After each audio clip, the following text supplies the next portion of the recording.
I'm Chris Lawrence in Dallas with your headlines from North Texas. A new ordinance just took effect in Dallas that bans vaping in parks and outside the entrances to public buildings. The city council says it'll protect public health, but vape shop owners tell Dia Wall their business could take a hit. The city of Dallas is putting people on notice. I think people are still going to come in and purchase vapes no matter what. But vaping or e-cigarette use will be banned in public places Thursday. I feel like a lot of people aren't really bothered by vaping in public in general.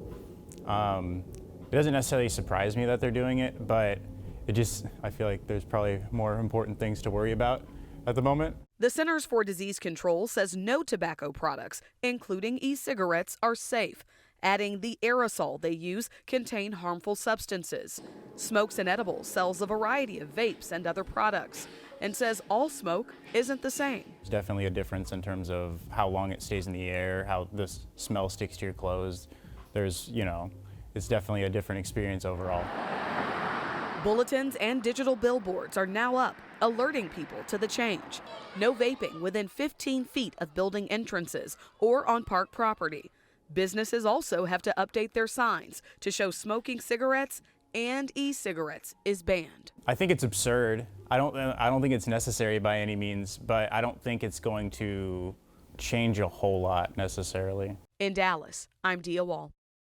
Living in North Texas means we're at risk of losing power winter, spring, summer, or fall. And that's allowed a home battery company to take off in DFW. Luke Larry shows us how it works and what it costs.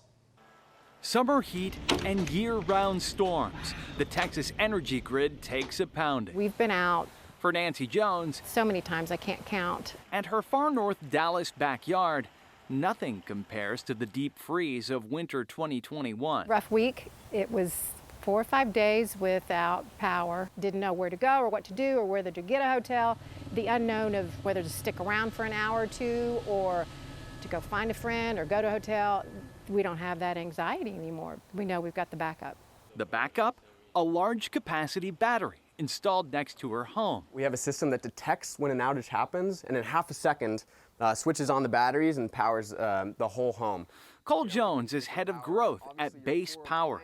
The Austin-based energy technology firm is scaling rapidly across Texas. In October, a who's who list of global technology investors bet $1 billion on its vision. Base is here to be the HEB or the Costco of energy, to provide you fair prices and to be a company that can be relied on. Base charges $645 to install one battery, $945 for two. No solar panels required. The company manages the stored electricity of its 7,000 members across Texas. When demand spikes, it sells power back to the grid at a profit, a practice called grid balancing. University of Houston energy fellow Ed Hers says Base is already making an impact. It's going to have a large impact. They're going to need a little more in terms of critical mass. A critical mass that Base and its competitors are racing to build. Official ERCOT data shows industry-wide battery storage capacity on the Texas grid has nearly doubled in the last year, but the challenge is keeping pace. At the same time, peak grid demand is up more than 10,000 megawatts from the year before. We don't have enough supply of power plants that we can turn on and batteries to get us through a long, cold winter night when the wind turbines go offline. For example, if there's freezing rain like we had in 2021. The other promise of grid balancing and the profits Base generates, the company says savings are passed on to customers. We compared a bill recently just because we were curious, and it was several $100s less. For Nancy Jones, it's energy savings, peace of mind, and maybe a small piece of the Texas grid reliability puzzle in one box. In Dallas, I'm Luke Clary. Christmas is only a couple weeks away and time's running out to get packages shipped in time. Scoop Jefferson is at a Postal Service Center in Coppell with a look at what's new this year.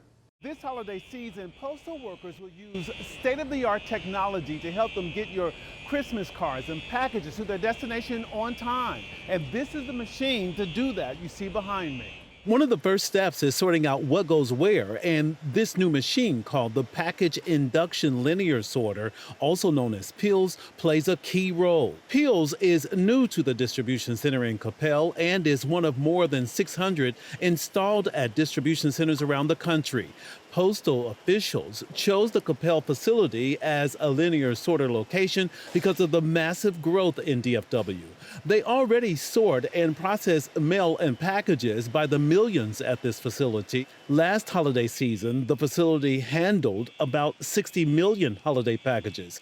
Now, thanks to their investment in this new technology, that number is expected to jump to about 88 million packages. Still, people who ship during the holiday season every year gave us some advice about making sure your packages arrive on time. Try to get it out, probably about 2-3 weeks in advance.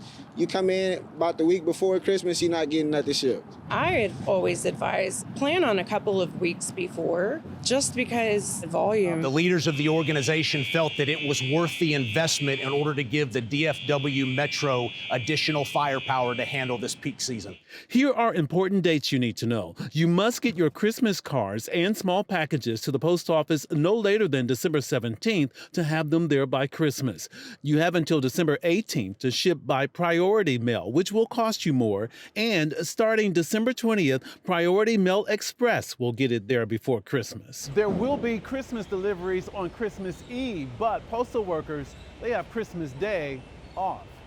In Coppell, I'm Scoop Jefferson. Preparations for next summer's World Cup are starting to take shape right now.